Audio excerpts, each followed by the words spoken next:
Boa noite, pessoal. Bem-vindo a mais uma live do Ibraço PD. Hoje, 5 de junho, às 8 horas da noite. Já estamos voando. Samara já entrou, muito bom. Então já estamos aqui de novo. Edson aí, firme e forte. E a galera vai entrando, muito bom. Agora vamos lá, adicionando novamente meu amigo Grilo.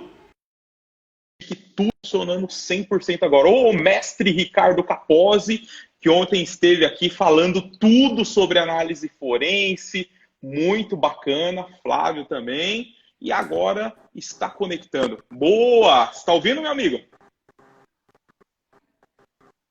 Opa, para mim deu uma travadinha, tá rodando aqui. Está conseguindo ouvir? Grilo? Augusto também já entrou. Entrando aqui já para o nosso bate-papo de hoje. CSO Cyber, nosso amigo estrangeiro de fora, estando aqui também conosco. Bacana. E o pessoal vai entrando aqui. Muito bom, pessoal. Obrigado aí pela presença de todos. Já estou colocando o nosso convidado aqui. Agora sim. Está me ouvindo? Maravilha. Tô ouvindo sim. Oh, excelente, excelente. E aí, meu amigo, primeiro assim, muito obrigado pela presença aí, pela disponibilidade de estar aí conosco nessa sexta-feira, né? Hoje Sexta-feira. Sextou, mas já como sextou e ninguém está podendo sair de casa, sextou e está todo mundo aqui na nossa live. Olha que bacana. Tá igual todo mundo. Exatamente, mas tá divertido, tá divertido. Então, amigo, primeiro, muito obrigado aí pela presença, por estar aí nessa onda do bem aí, de estar levando conhecimento, de estar conseguindo compartilhar aí um pouco da experiência aí, pô, já vem de anos de experiência, trabalhando em Big Four, agora num grande grupo. E a ideia é a gente fazer aqui um bate-papo falando sobre toda essa parte de data mapping, esse mapeamento de dados, e aí a gente vai em frente. E só para dar aquela aquecida, já vem a primeira pergunta. O que você está achando dessa onda que nós estamos fazendo no Ibraço PD, de estar trazendo sempre um profissional para compartilhar conhecimento e estar aqui conosco no canal do Ibraço PD? Não, isso é fantástico. Eu acho que esse movimento é um movimento que não tem mais volta. E eu acho importante a gente trazer conteúdo, principalmente de forma gratuita, e aproveitando esse período de quarentena de todo mundo, é importante a gente conscientizar o máximo de pessoas, né, que a gente conseguir sobre o assunto, porque ainda é um assunto muito nebuloso, até para quem está dentro, imagina para quem está fora. E esses conteúdos diários, como se fossem pílulas de conhecimento, eu acho fantástico e eu acho que é um grande caminho.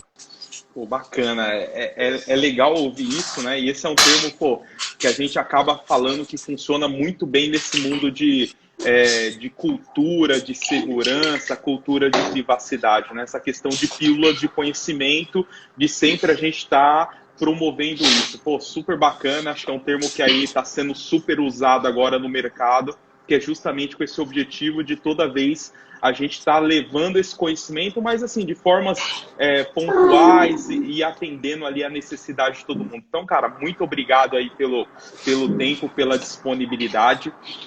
E eu que agradeço o convite.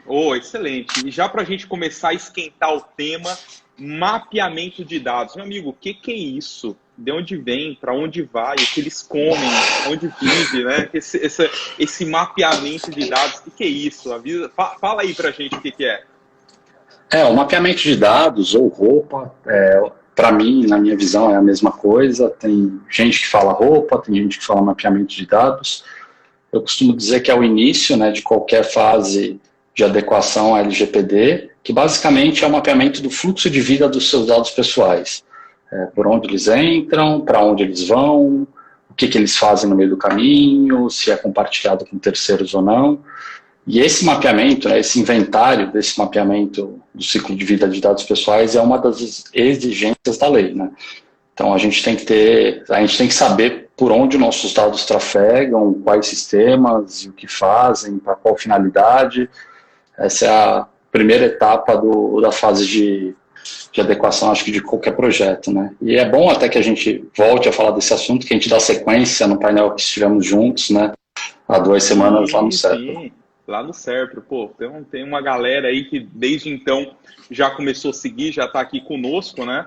E justamente entrando nessa questão aí de pílulas de conhecimento, todo dia tendo conhecimento novo, e até a gente já entendendo um pouco mais profundo de alguns temas, né? Então, pelo que você comentou, né, quando a gente fala de toda essa parte de mapeamento de dados, tem uma relação direta com roupa, né? Onde tem esse objetivo de entender toda essa parte do fluxo ali, por onde que o dado está entrando, por onde que está saindo e tal. Mas isso é uma coisa legal, mas teoricamente ninguém faz, até porque as empresas vão crescendo, não vão tendo documentação, as coisas não vão...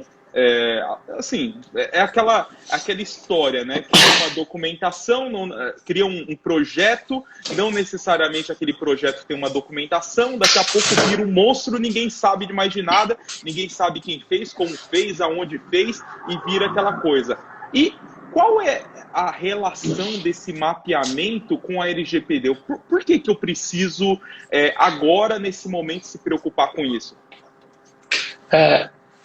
Primeiramente porque você começa a conhecer duas coisas, né? Como a gente conversou lá no CERPRO, eu acho que o mapeamento ele te dá duas visões. Primeiro, a visão dos dados da empresa. Quais dados são utilizados em cada processo, onde você vai estratificando em área por área, atividade por atividade, o que você faz, para qual finalidade você está usando aqueles dados, se você está coletando os dados minimamente necessários ou se você está coletando a mais, porque a cultura é que antigamente a gente coletava tudo e vai que um dia a gente precisa, né? E hoje em dia esse contexto mudou um pouco. Hoje a gente coleta o mínimo que a gente precisa para executar a função. E com esse mapeamento é onde a gente começa a entender isso. Além dessa fase processual, né, que é a narrativa, né, a historinha de como o dado trafega dentro da empresa, a gente também traz informações como aonde que é armazenado, por quanto tempo é armazenado, se existe ou não uma política de expurgo, o que, pela minha experiência, 95% das empresas não tem uma política de expurgo de dados, os dados ficam lá em algum repositório ad eterno. E também se esse dado trafega para a empresa terceira, porque muitas vezes a gente pensa que o processo ele é básico e simples, mas no final, às vezes, de um processo de marketing, que geralmente é um processo muito complexo, sempre tem um envio para alguma terceira fazer alguma atividade, seja para uma empresa de arte fazer alguma coisa com algumas informações pessoais, ou seja para uma empresa de mailing que vai fazer uma campanha de e-mail marketing, onde você envia muitas vezes nome, às vezes CPF, o e-mail da pessoa, e é importante a gente também, através desse mapeamento, a gente acaba mapeando os terceiros da companhia. Os terceiros que utilizam os dados pessoais da companhia, né? Então, isso é importante também a gente saber, porque faz parte do nosso mapeamento a gente criar uma due diligence para alguns terceiros críticos, ou fazer algum contrato diferenciado, porque eles passam a tratar nossos dados, né? Eles passam a serem operadores. Então, esse é um dos pontos do mapeamento, por que fazer. E o outro que é você conhecer a empresa. Quando você faz a fase de mapeamento, como eu falei que era uma das fases mais importantes, né, no nosso último debate, você passa a conhecer a empresa, e conhecer a empresa como funciona num todo. E isso acaba sendo muito importante até para decisões futuras. Por você passar por todas as áreas, você saber qual área se comunica com qual, por qual meio, você passa a entender um fluxo da companhia de funcionamento e o que cada departamento faz. Isso te dá uma visão do negócio muito importante, que para as futuras relacionadas à adequação e implementação você vai precisar. Então, acho que o mapeamento ele te dá esses dois grandes pilares.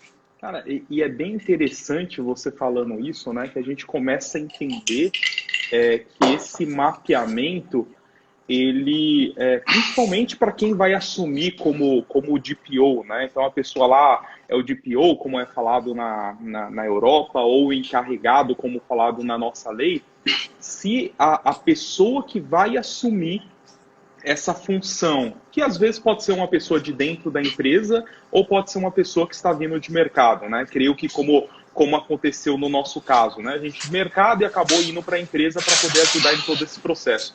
Quando a gente acompanha esse processo da execução do roupa, eu acho que a gente ganha aí um conhecimento, né? O onboard acaba sendo muito mais fácil, né? Acho que a gente ganha aí uma velocidade gigante até para conhecer todo essa questão da empresa, quais são as áreas importantes, como isso funciona. Pô, super bacana esse ponto de vista. Sem dúvida. Na prática, pelo que você viu, até nessa experiência aí de quando você começou a fazer essa parte do mapeamento, do roupa, qual foi os principais pontos aí que você viu que às vezes pode... Que assim, teoricamente você está chegando ali, ninguém te conhece, aí você fala de um tal de roupa que o pessoal não tem a mínima ideia o que é.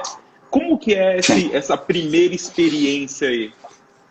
A primeira experiência é você conscientizar a pessoa que você não quer mudar o processo de funcionamento da área dela. E deixar a pessoa, e também deixar a pessoa confortável que ali não é um processo de auditoria. Porque todo mundo, quando você começa a fazer perguntas sobre o departamento, o que faz, o pessoal já acha que é auditoria. Ou vai me mandar embora, ou tá falando que eu estou fazendo tudo errado. É isso. Exatamente.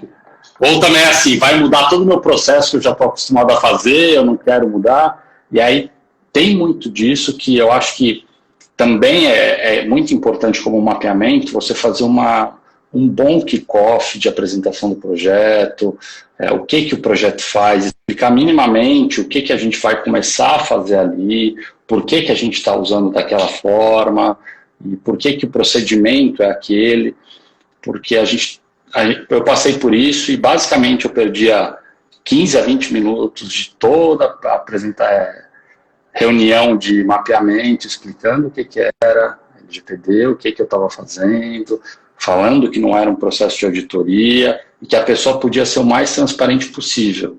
Porque mesmo assim, a transparência não vinha da forma com que a gente gostaria. A gente ainda vai achar muitas coisas por tabela, né? Porque as pessoas ainda restringem um pouco as informações. Eu acho que isso é um grande problema em relação ao mapeamento em si. Então, essa parte de conscientização, essa parte de como conduzir uma reunião e deixar a pessoa confortável, né, que não é um processo de auditoria, e explicar que a gente não vai mudar o processo dela, que não é interessante mudar o processo dela, e que eu estou mapeando o processo dos dados que estão trafegando, e não do processo dela. Eu jamais vou mudar alguma coisa no processo dela. Esse é o primeiro passo, e depois a gente entra na fase de enquadramentos, que aí entra muitas empresas têm escritórios de advocacia que dão esse tipo de suporte, outras empresas têm isso internamente, que é o enquadramento dentro das 10, 11 bases legais que a lei possui, né? Então, legal. Porque para cada qual atividade eu posso ter um enquadramento, dependendo do enquadramento eu tenho que ter um tipo de ação diferente de correção. Uhum. Não sei se eu consegui responder aí. Não, excelente. As informações. Eu acho que aí a gente já começa a entender como isso funciona na prática, né? Então, primeiro, qual é a importância? Acho que ficou bem claro, né, que essa importância não somente de fazer todo esse mapeamento, mas também a importância para quem está acompanhando, né? Então, pensando lá o DPO ou encarregado que está acompanhando, o tanto que ele vai aprender com isso sobre a empresa que ele está entrando. Aí, esse outro ponto de como a gente começar o trabalho, como você falou, né, dessa explicação e tal, fica bem claro, né, que é deixando muito claro que o nosso objetivo não é mudar o processo da pessoa e nada. Então, esse é um ponto legal. E quando você... já tem até uma pergunta aqui. Eu vou entrar na pergunta aqui já do nosso amigo Ricardo Capozzi, que ontem esteve aqui falando tudo de análise forense. Como você reportaria nesse caso de fase de mapeamento se encontrasse o indício de fraude ou burla de dados? Opa! Isso é bem complicado, né? Já começou bem a pergunta, né? Começou quente. Começou gostoso, assim que é bom.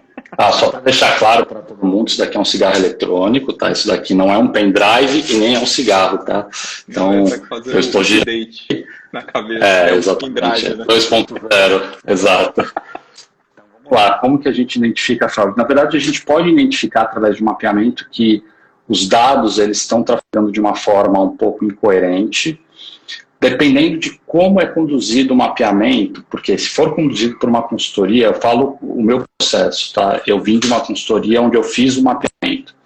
No meu caso, eu reportaria esse caso para auditoria, para compliance, para o time que fosse responder e tratar esse caso, mas não cabe a mim apontar correções em relação à fraude. Eu acho que a fraude ela tem que ser tratada internamente e depois que ela é tratada internamente, é readequado o processo.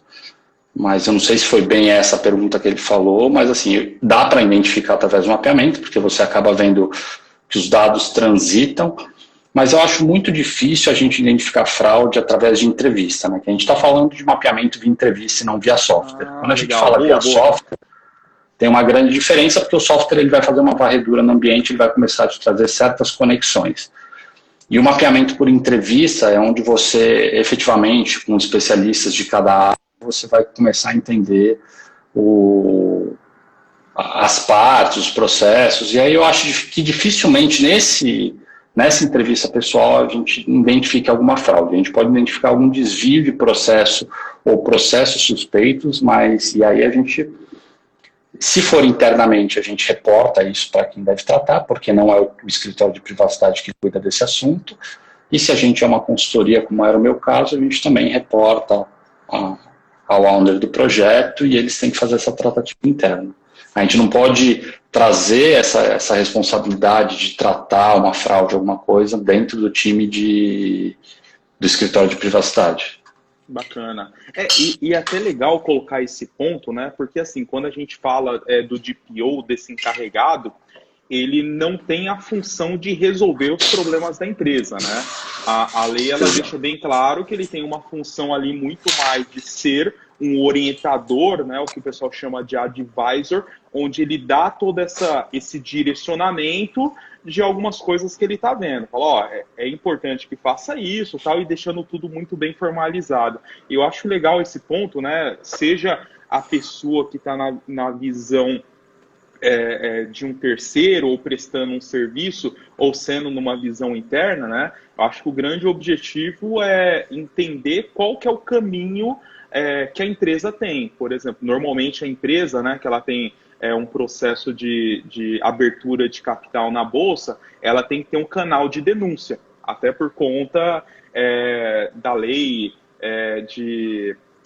acho que de responsabilidade, até tem uma lei lá que é para isso. Tem alguma lei que obriga isso. Exatamente. Então, a empresa ela tem que ter lá um canal de denúncia para isso. Então, e essa denúncia pode ser feita por qualquer pessoa e a pessoa não precisa se identificar, né?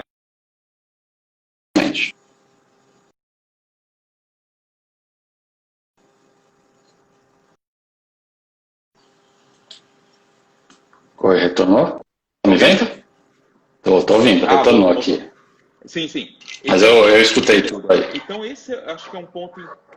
Tá. Então esse acho que é um ponto importante, né? Até para deixar claro que normalmente a empresa já tem um processo e sendo um terceiro, um prestador de serviço ou sendo um funcionário, ele sim tem essa atribuição de poder usar esse canal para fazer uma denúncia, né? Bacana, bacana. Aí aqui a Roberta, ela fala, não sei se posso fazer algum pedido já nesse começo, mas se pudesse também usar exemplos para empresas pequenas. Bacana, bacana. Eu acho que quando a gente fala do roupa, né, desse mapeamento de dados, eu acho que independente se for uma empresa grande ou pequena, todas têm que fazer, né? Isso aí é aquela coisa Sim. que a lei é igual para todo mundo, né? Então, isso é uma obrigatoriedade que todos têm que fazer. E a Juque de Souza, ela fala: Grilo, qual o maior desafio que você identifica para um GPO? Boa, nesse momento aí do mapeamento, por exemplo. Beleza. Primeiramente, obrigado pelas duas perguntas. Estou anotando aqui as perguntas para não ir esquecendo. Primeiro, em relação a empresas pequenas, eu acho que o mapeamento, quando a gente fala de empresas pequenas, ele tem a mesma complexidade de uma empresa grande. E isso a gente pode fazer da mesma maneira que a gente faz uma empresa grande, a gente pode fazer uma empresa pequena. Como a gente conversou também no outro painel, através de uma planilha de Excel. E dentro da internet, dentro de existem vários modelos de roupa, né, de planilha, de mapeamentos, mais ou menos para você estruturar uma tabela Excel, onde através dessa tabela você vai entrevistar área por área e vai começar a mapear os processos. E o processo é basicamente o mesmo: entender o departamento, entender a principal atividade, entender os principais dados tratados, quais finalidades utilizam e narrar o fluxo. Esse é o básico, né? Depois tem envolvimento com terceiros, envolvimento com outras frentes, né? Mas em relação à empresa, indifere se ela é uma empresa grande ou pequena. É montar um esqueleto de uma estrutura que seja sustentável, ver o que a lei exige que você tenha de informação nesse inventário e começar área por área fazendo essas entrevistas. E Bacana. Da mesma forma com que acontece em empresas grandes, é top-down. Isso é uma informação que tem que partir da alta gestão, desde empresas pequenas até empresas grandes, porque senão a aderência é muito baixa. Então, as pessoas acabam não dando o valor necessário, falam, putz, vou perder uma hora tentando para ser entrevistado em relação ao tema. O pessoal acaba inventando mil desculpas para isso acontecer. Então, isso indifere em relação a empresas pequenas ou empresas grandes. Tá? E um ponto interessante, né? Acho que só fazendo um parênteses, um ponto interessante em relação a isso, né? Que, como você mesmo comentou, esse mapeamento, ele pode ser feito ou de uma forma eletrônica ou usando uma própria planilha de Excel.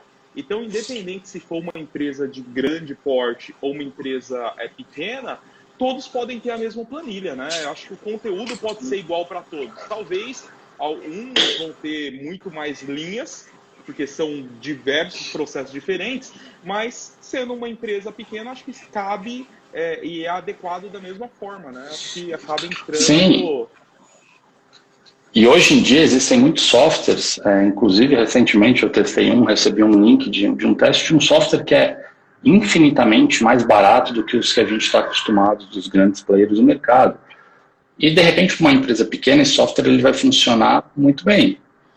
E ele já vai ele já dá alguns templates de LIA, é bem interessante. Tem muita oportunidade, esse mercado está muito aquecido e tem muita gente desenvolvendo coisas para esse mercado. E também, a diferença, eu acho, que entre uma empresa grande e uma empresa pequena é que a empresa grande, você não consegue sustentar um roupa através de planilha por muito tempo. Porque os dados são muito vivos, então você não consegue fazer essa sustentação. Todo dia tem coisa nova, todo dia tem processo novo. A gente fala que é uma foto, né, que a gente tira ali, né? Tirou uma foto daquele momento. No outro dia pode não valer mais, né? Pode mudar. E essa foto ela é muito importante que seja em planilha, e eu defendo isso, que a planilha ela tem que existir, porque é através dessa foto que você desenha o seu plano. Você precisa de uma foto, você não consegue, se você for desenhar através de um mapeamento, e eu já vi mapeamentos das grandes ferramentas de mercado, ele não traz essa mesma riqueza que uma entrevista, que um olho no olho traz. Como também passado um mapeamento usando único, exclusivamente um software, ele não vai trazer o seu vigilante que anota a placa de um carro e anota quem está entrando na empresa. Entendeu? Ele não vai te trazer isso, nenhum software vai te trazer isso. E isso é importante, porque em algum momento a gente vai tratar.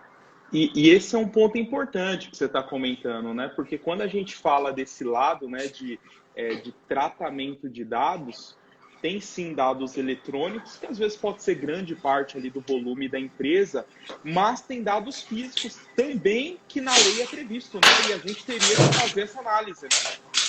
Exato, dados são dados, não importa por onde vem.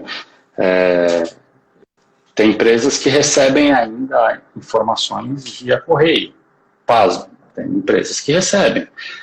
O que a gente faz, por exemplo, com o currículo de alguém que chegou e deixou na portaria de uma empresa? Aquilo é um dado pessoal com um conjunto de dados pessoais. Como que a gente trata aquilo? Como que está a política de descarte daquela informação? Porque se aquilo vazar um dia, alguém pode ser lesado e se for lesado, pode gerar problema. Acho que isso vai vir na primeira onda de grandes multas? Não, mas é uma coisa que se a gente já pode prever, que a gente comece a alterar os processos com o maior tempo possível para as correções deles, né? É impressionante, né, que você falando, para mim veio a figura do RH. Porque o RH, normalmente, quando a pessoa tá entrando na empresa, ela pede carteira a carteira de registro da pessoa, ela pede documentos ali direto da pessoa, às vezes pede a própria foto 3x4. Então, assim, pede todos os dados da pessoa. E muitas vezes são dados físicos, né? Você tem que ir lá entregar. E muitas vezes você tira a foto e você manda pelo WhatsApp. Também. Isso acontece. O RH te pede informações pelo WhatsApp pessoal do analista. E é um processo que você tem que ter mapeado e o software não vai te trazer isso. Você vai saber isso conversando com as pessoas. Sim. E a quantidade de dados pessoais no telefone que não é corporativo, que não tem as proteções adequadas, acontece. Sim, e faz parte do processo desse mapeamento, né?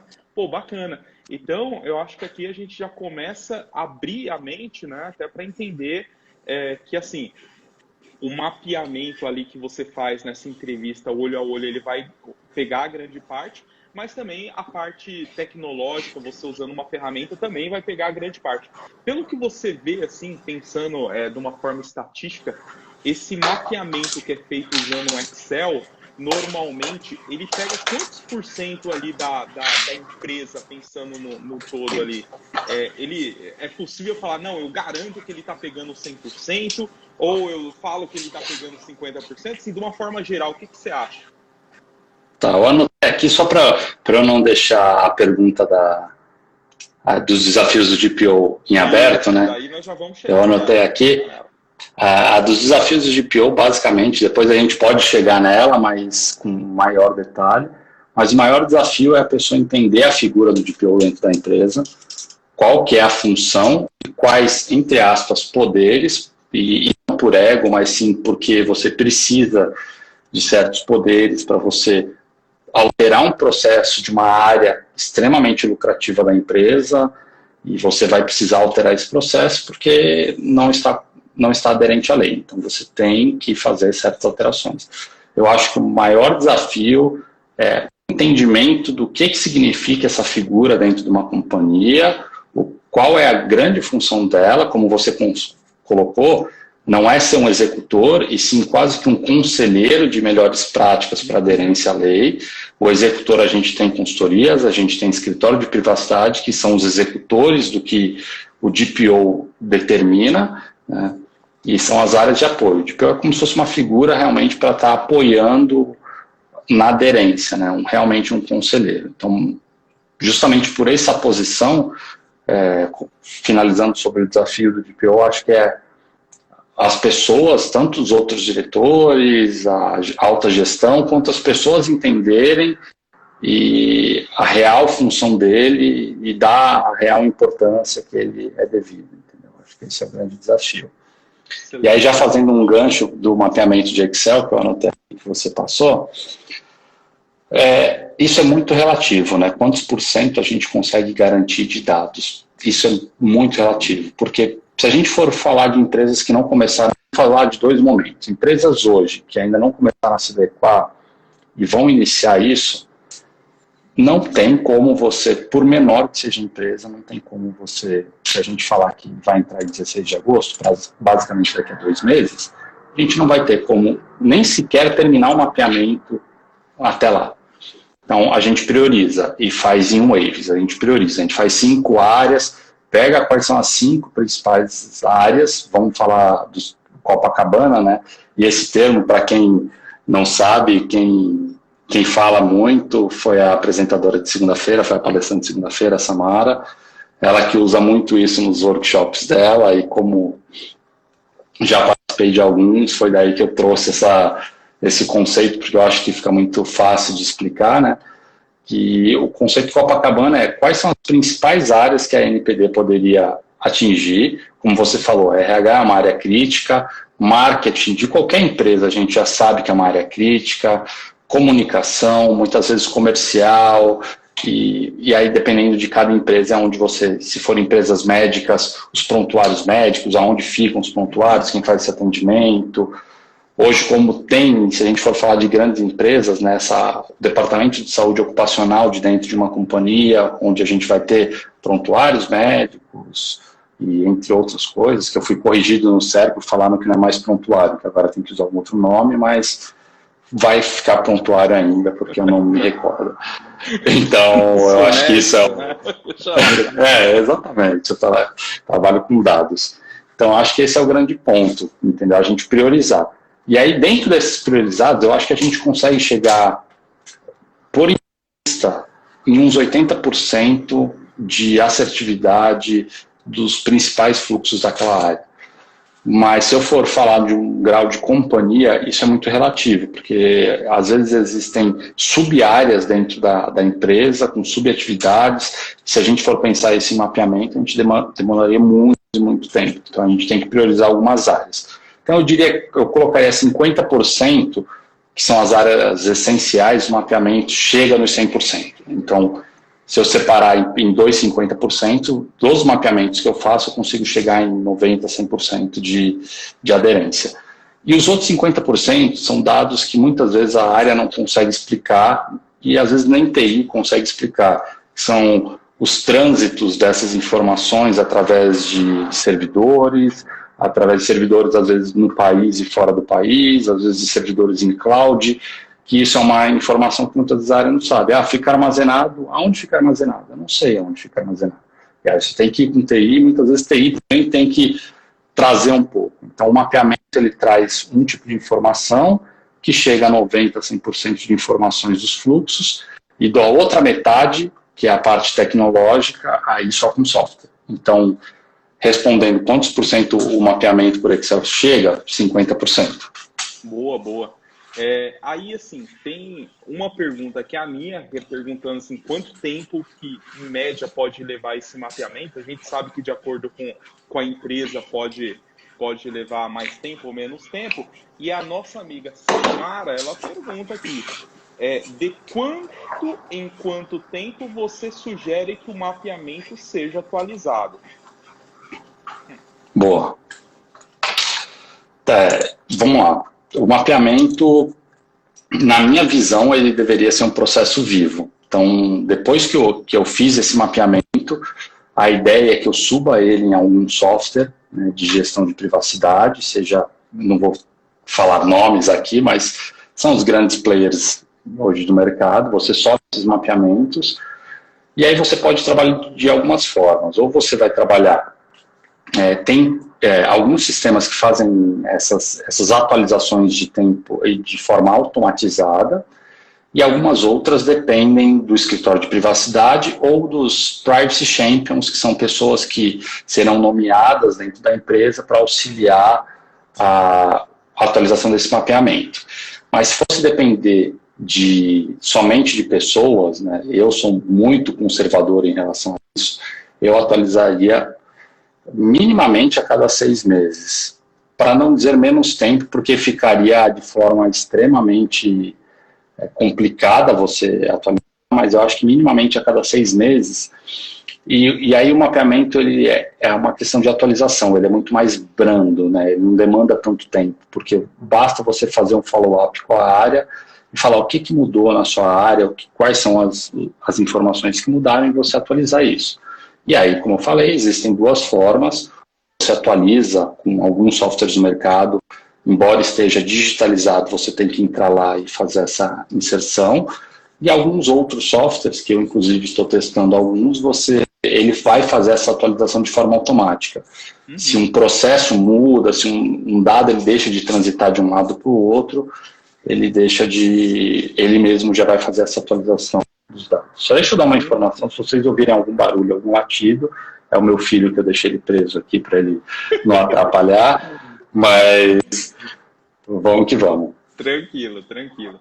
E até entendendo, né, acho que é bem bacana esse ponto que você comentou da atualização, aí pegando um gancho com uma das lives que a gente fez atrás, né, caso a pessoa ela tenha alguma ferramenta de GRC, acho que já é uma dica, né, se conseguir pegar esse mapeamento que foi feito e conseguir colocar nessa ferramenta, até para que você tenha uma gestão disso e consiga colocar um owner para isso, você já consegue fazer um próprio processo dentro da ferramenta de follow-up, né? Então, esse FUP, ele começa a acontecer, então acho que isso ajuda demais, né? Então, a pessoa, ela consegue ter ali um processo, vamos dizer, vivo, como você falou, que é extremamente importante, mas até para não ficar toda vez mandando o Excel ali para o pessoal, falar, preenche aqui, preenche ali. Então, eu acho que seria uma forma bacana de você até manter esse processo vivo, né? Sim, sem dúvida. Eu acho que assim, o departamento, o escritório de privacidade, ele não caminha sozinho. E claro que nesse primeiro momento ele trabalha muito sozinho, mas além de ele ser muito interligado com segurança da informação e com infra, como você falou da ferramenta GRC, e aí eu trago o que é o resultado final, né, do mapeamento, que é um relatório de gaps, né, que são realmente nossos problemas que a gente precisa corrigir. Quando a gente tem isso no GRC, vamos pensar que é aonde entra a união, né, de riscos, compliance e controles. Porque para cada gap, ele vai me gerar um risco e ele tem que me gerar um controle, onde eu tenho que fazer essa conversa entre essas três áreas, né, em riscos e controle, é muito importante. Porque o controle são as ações e os planos mitigatórios, e eu tenho que saber, porque esses controles e esses planos, eles são designados para as áreas resolver. Não é o escritório de privacidade, que é o salvador da pátria, que vai colocar a mão no departamento e vai fazer a alteração. Do Rambo, né? Isso aí. Exatamente, não tem como. Então, é importante que a gente designe essas atividades para as áreas e que a gente faça esse acompanhamento. E esses acompanhamentos, quando a gente fala de um software de GRC, é justamente também de grandes marcas do mercado, é onde você consegue fazer essa união do meu mapeamento com algum risco, quais são os riscos atrelados, né, que além de gaps podem ter outros riscos atrelados, como riscos de imagem e tudo, e dentro desses riscos, quais são os controles que eu estou fazendo para mitigar essas informações. Então, o GRC é muito bacana porque você consegue atrelar todas essas informações em uma única ferramenta, né? Então, é onde a parte tecnológica ajuda aí muito essa conversa entre departamentos da área de compliance, riscos, e o próprio GRC, né? Boa. Aí o Edson aqui, ele já pegando esse gancho, ele colocou como a LGPD influenciou nessa nova era, a qual veio valorizar o mapeamento de dados e processos e a interação com jurídico e gerenciamento de riscos. Boa pergunta. São duas em uma e bem complexa, né? Eu acho que sobre a interação com riscos, eu acho que acabei explicando anteriormente, né, como eu estava falando do GRC, que eu acho que essas interligações do mapeamento gerar gaps, dos gaps são riscos e dos riscos geram controles. Eu acho que essa é a grande interação. Agora o LGPD na nova era, né? Eu não quero falar frases clichês, né, de mercado, que o dado é o novo petróleo, blá blá blá, que eu odeio essas coisas. Eu gosto de falar um pouco fora da caixinha, né? Mas realmente hoje o consumo de informação ele é muito excessivo e eu costumo dizer que o consumo de informação ele é muito prostituído, tá? Então, em vez de usar frases clichês, eu falo de prostituição, tudo a ver, né? Então, os dados, se você pega, e eu falo isso de qualquer companhia, e até a gente como titular dos dados, quando a gente vai numa farmácia, quando a gente vai em qualquer evento, a quantidade de informações que a gente tem que fornecer para participar de alguma coisa é abusiva. Então, a LGPD traz, de novo, para a gente ver o quanto os nossos dados são importantes, né? E o quanto de informações, o quanto a gente pode lesar alguém só com informações de dados pessoais. E aí eu falo isso porque eu vim de um mundo de cyber, né, onde eu trabalhei muito em cyber, e a gente sabe que com o mínimo de informações de uma pessoa a gente consegue fazer muita coisa. Então a LGPD traz uma força na visão e na importância de como a gente trata esses dados, além dos tratamentos dos dados, né, a segurança deles, traz uma parte muito forte, né, um improve no tema segurança da informação, que sempre foi forte, mas em relação a tratamento de dados e em relação a processos. O que a gente faz com os dados? E é muito questionamento que eu já fiz em algumas empresas, e eu já cheguei a questionar pessoas, a falar, você daria o seu opt-in para esse tipo de ação? Ele falou, eu não. Eu falei, então para que você quer que eu te ajude a justificar esse opt-in? Entendeu?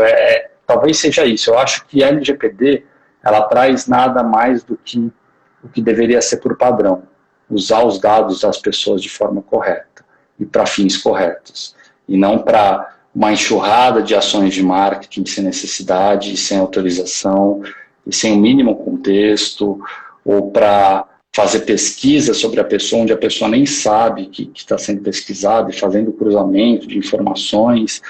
Existem softwares dos mais abusivos de pesquisa e de você categorizar uma pessoa, de você criar scores através da pessoa, onde muitas vezes não é o correto. Então, eu acho que dá uma força para a parte humanitária, eu diria, né? Você até um pouco entrar numa área mais filosófica, eu acho que realmente como a gente gostaria que os nossos dados fossem tratados e dar essa segurança para a gente. Então, essa questão dessa nova era, eu acho que é para isso, é para voltar a dar importância porque é nosso, que são somente os nossos dados, que os nossos dados identificam a nossa persona e o que nós somos, né?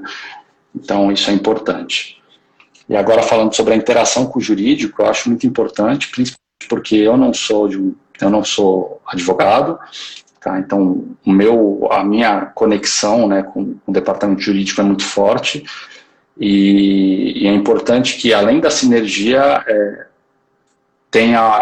estejam sempre caminhando ao lado, né, estejam sempre sinérgicos nos pensamentos.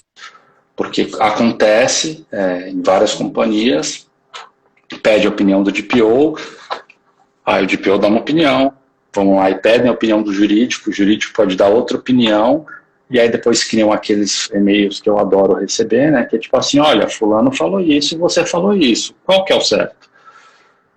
E, sabe, então eu acho que a interação com o jurídico ela é muito importante para caminharem juntos e para saber que cada qual tem seu papel. Quando eu for desenvolver um contrato, onde que as cláusulas sejam inseridas de forma correta, eu vou precisar muito da ajuda do jurídico para essas informações estarem bem escritas. Quando eu for rever um contrato com um terceiro também, eu vou precisar muito do jurídico para me garantir que o terceiro está aderente às minhas informações, e o jurídico tem que entender que em relações à proteção de dados, sempre tem alguém que tem que ter um pouquinho a mais de poder, né, vamos falar assim, eu não gosto de falar poder, porque isso remete a ego, e ego não funciona, mas tem que ter um pouquinho mais de decisão em alguns assuntos. E quando for relacionado à privacidade, a palavra final tem que ser em relação a dados pessoais e tratamentos relacionados, a gente fala de LGPD, né, mas a privacidade e proteção de dados pessoais tem que ser do DPO, porque senão vai ter discussão. E se alguma palavra foge da do DPO e tem que ser feito de alguma forma, minha indicação é carta de risco e assinatura do CEO, porque é para onde o DPO se reporta, e se não está concordando com a minha opinião, desenvolve uma carta, coloca os riscos, tanto de imagem quanto financeiros, e quem toma a decisão do negócio é quem realmente tem esse poder. E aí, se ele definir, aí não tem o que fazer. Então, Você acho fez que o papel responde. ali de advisor, né? De dar esse direcionamento, dar o conselho. E no final do Exatamente. dia não é o DPO que vai assumir esse risco, né? Aí a Exato. BA, Roberta, que havia feito aquela pergunta lá pensando nas pequenas empresas, ela comentou: só de imaginar a integração que precisarão existir quando o e-social entrar em vigor, minha cabeça já bugou. Imagina mapear tudo, tendo que prever como terá que ser cada processo e todos envolvidos. Interessante, né? Aí a Gilce de Souza, aí ela fez aqui, ó. Grilo, quais seriam as suas top 3 dicas para conduzir um mapeamento? Mas até acho que, para isso, eu acho que seria interessante a gente pensando lá no processo, né? Então, primeiro, o que deveria ter dentro ali do roupa, você já falou de alguns campos, mas qual que acaba sendo... a gente entende que tem que fazer todo esse mapeamento, mas quais são os campos principais que não podem faltar no roupa? Isso independente do tamanho da empresa. Se eu tivesse que fazer em 3 colunas, a coluna 1 seria principal atividade, departamento e principal atividade. Segunda coluna, para qual finalidade você tem, na verdade 4 colunas, quais dados você usa, para qual finalidade você usa e um fluxo de narrativa, né? Qual que é o andamento desses dados. Esse é o mínimo, porque através do mapeamento, você sabendo a finalidade, pode ser pré-definidas algumas finalidades, ou em relação à lei, a lei fala de algumas finalidades em específico, né? Isso eu acho que é o principal, né? Porque é através disso que você vai conseguir chegar na fase de enquadramento. E o enquadramento é muito importante, porque é através do enquadramento é onde você aponta os gaps. Então, se fosse 3 dicas para mapeamento, né, que eu anotei aqui, né? Então, voltando, né? As principais, o que não pode faltar numa planilha?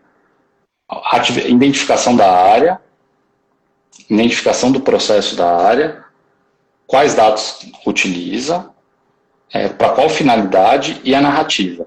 E se quiser acrescentar um pouco mais, você coloca qual tipo de tratamento que aquele dado está fazendo. É uma coleta, ele é um processamento, ele é um armazenamento, ele é uma transferência, e aí você consegue entender. Porque muitas vezes não, quase 100% das vezes, uma área ela tem várias linhas, né? Porque o dado, uma hora ele está no processo de coleta, outra hora ele vai estar no processo de processamento, outra hora ele vai estar no processo de transferência, depois chegar no armazenamento. Então, um único departamento ele vai gerar, talvez, uma única atividade vai gerar 4, 5, 6 linhas, né, de mapeamento, porque cada qual tem seu caminho. A coleta é feita por uma forma, eu recebo por e-mail, então eu tenho que narrar a coleta recebida por e-mail, por que eu recebo por e-mail, por qual finalidade, por aí vai. Então, acho que esse seria o esqueleto, né? Beleza. E aí Eu fiz o meu roupa, tá pronto o roupa. Agora, vou para a área para começar a fazer as entrevistas. É legal fazer uma apresentação antes? É legal já chegar direto na entrevista? Qual é a dica que você dá em relação a isso? Eu acho que se eu fosse dividir em 3 dicas, eu sou um pouco diferente em relação a isso, talvez as pessoas se assustem, mas a primeira dica realmente é você fazer uma breve apresentação, né, explicando a importância daquilo e de uma forma mais tranquila. Nunca utilizar e nunca deixar o cliente, o seu entrevistador, visualizar o que você está escrevendo, porque se ele está visualizando, ele vai querer alterar e ele não vai concordar com o que você está escrevendo. E muitas vezes a gente tem que colocar observações que são sigilosas, né, que são gaps, que são apontamentos críticos.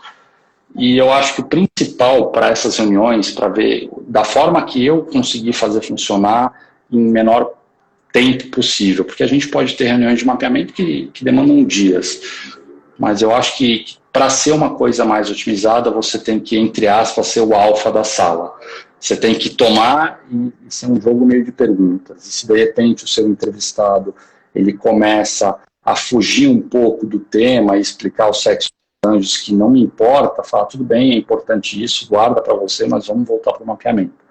Parece isso ser meio arrogante, ser meio prepotente, inclusive é uma das coisas que eu falo sempre quando eu faço mapeamento, falo, olha, se eu te interromper, eu não estou sendo arrogante, eu não estou sendo mal educado.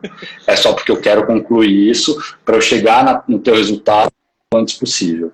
Então, esse papel é importante, porque às vezes as pessoas começam a tratar assuntos, não, e começam a criticar o próprio processo, e que não, mas realmente tem que melhorar o processo, mas não sou eu que vou melhorar o teu processo, é você. Então, tem que ser um pouco, eu gosto de trabalhar dessa forma, é a forma que eu faço, então eu explico mais ou menos como que funciona, a primeira dica.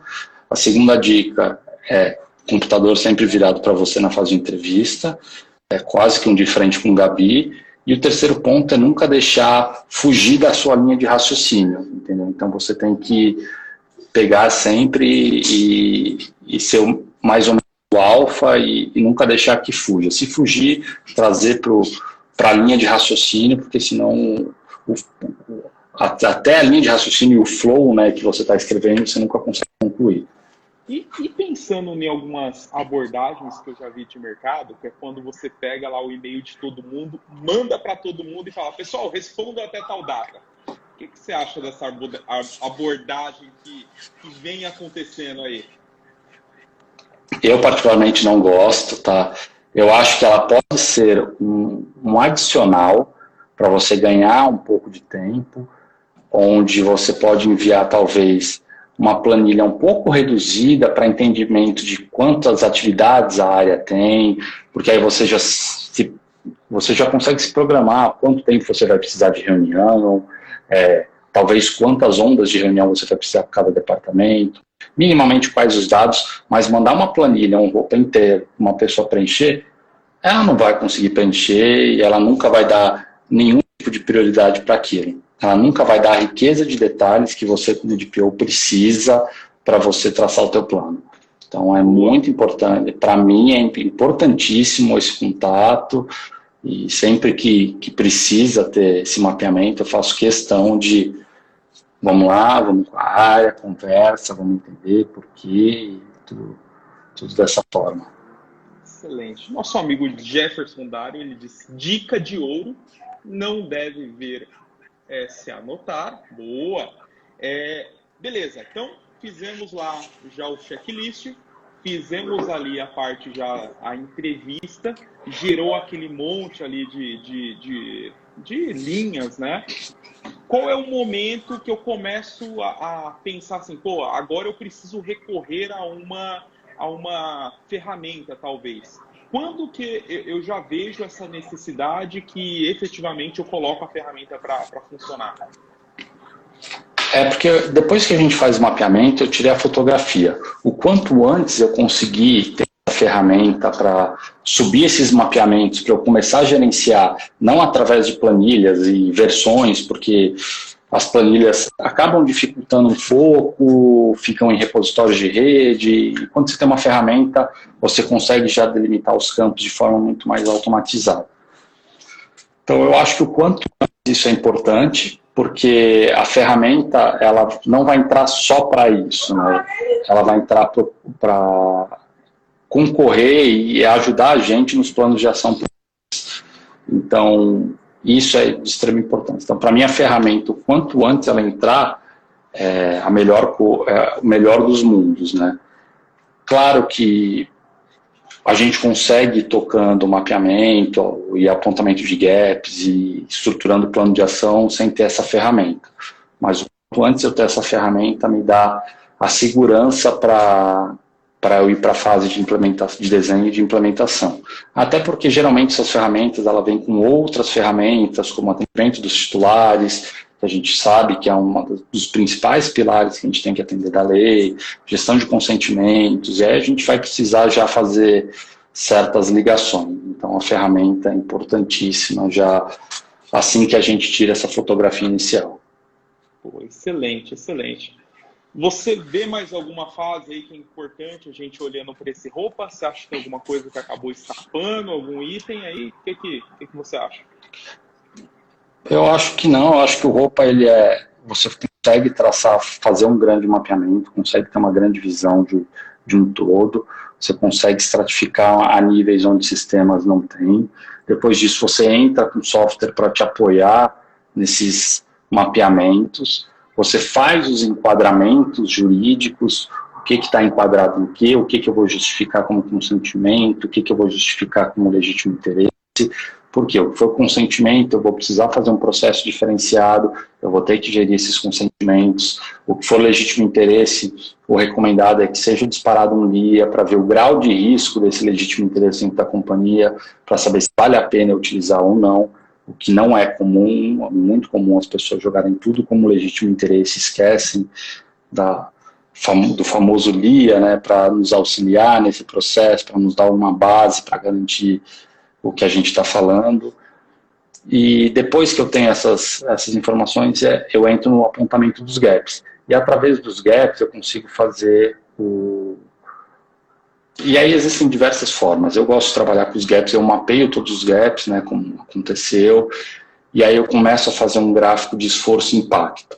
Né, o qual que tem maior impacto na companhia. Isso foi uma aula que eu tive na pós-graduação, onde uma pessoa que era responsável por chão de fábrica, um professor que ele era de uma indústria responsável por chão de fábrica, ele falou o que fazia, e eu acabei trazendo isso para todos os meus projetos. Qual que é o maior impacto que isso pode me gerar? O famoso Copacabana, né? O que vai me gerar grandes impactos na companhia? E eu começo com o que tem o menor esforço. Qual que é o menor esforço para eu resolver os grandes impactos? E acaba, quando eu consigo traçar o alto esforço, baixo impacto, acaba sendo o meu plano de ação. O que eu vou atacar primeiro? Tudo que é alto impacto. E depois, tudo que é baixo esforço. Se eu quero número, eu vou no baixo esforço. Entendeu? Se eu quero priorizar risco, eu vou no alto impacto. E aí já consegue traçar mais ou menos um plano de ação. Então, e tudo isso que eu falei, a gente faz com auxílio de sistema, mas para pequenas empresas, como foram as perguntas, eu faço tudo isso através de um Excel também. Então, eu estou tentando ser o mais abrangente aqui para atender gregos e troianos. Excelente. E até tem uma solução que é open source chamada PIA, que eu até vou colocar logo depois aqui no próprio Ibrás PD para que o pessoal possa utilizar, que é uma solução open source que serve para ajudar nisso também. Então, é lá da autoridade lá da Europa e vai acabar ajudando nisso também. Amigão, chegamos na reta final. Antes que o nosso Instagram nos derrube, quais são as dicas que você dá para o pessoal? Como foi a mesma dica que eu dei lá no CERP, eu vou tentar ser bem rápido, tá? Primeiramente, se me permite, só agradecer aí que eu vi muitos dos meus familiares aí presentes na live, isso é muito importante, isso é bem legal. Mas eu acho que a grande dica é sempre você começar com o que você tem, seja com uma planilha de Excel, que é o que todo mundo tem, entendeu? Que é sair da inércia, é o que eu sempre respondo para todo mundo, saia da inércia e comece a fazer, e se preocupe com as coisas grandiosas depois desse primeiro passo. Se você não tiver minimamente um mapeamento feito, você não vai conseguir fazer nada em relação aos próximos passos. Então pense pequeno, comece de forma simples, só comece. É a mesma dica que eu dei no CERP, é a mesma dica que eu dou aqui, que é sair da inércia. Né? E isso a gente leva para tudo na vida. Excelente. Meu amigo, muitíssimo obrigado pelo tempo, pela disponibilidade, por estar aqui, por responder a pergunta da galera aqui. Isso acho que é fantástico. Então o pessoal vai dando parabéns aí, rola coraçãozinho. Então esse é um momento emocionante aí da live, né? Onde a galera, a família participa também. E é assim, cara, super obrigado aí pelo tempo, pela disposição, por estar contribuindo aqui no nosso canal, que esse é o objetivo, né? Da gente levar o máximo de conhecimento possível, poder ajudar o pessoal e dando essas dicas, né? Então, acho que isso é extremamente importante aí para a gente conseguir fazer com que a comunidade possa aproveitar esse momento de quarentena, que às vezes, eu não sei o que faço, perdi o budget, não sei por onde começar. E assim, a ideia que a gente vem sempre falando que o profissional, se ele começa agora, e mesmo que a lei vá para o ano que vem, ele vai poder falar daqui a um ano que ele já tem um ano de experiência. Então, acho que sempre o foco é isso, no profissional, né? Perfeito. Aproveitando, se a empresa tem budget, não tem, acho que esse é o principal ponto aí que os profissionais têm que se agarrar nesse momento, aproveitar que não tem trânsito, que a gente consegue ter uma flexibilização melhor aí e conseguir aproveitar o máximo de informação. Então, muito obrigado, meu amigo. Então, pessoal, sensacional. Muito obrigado. Parabéns pela contribuição e informação. É isso aí. Valeu por compartilhar a experiência. E o pessoal aí está fazendo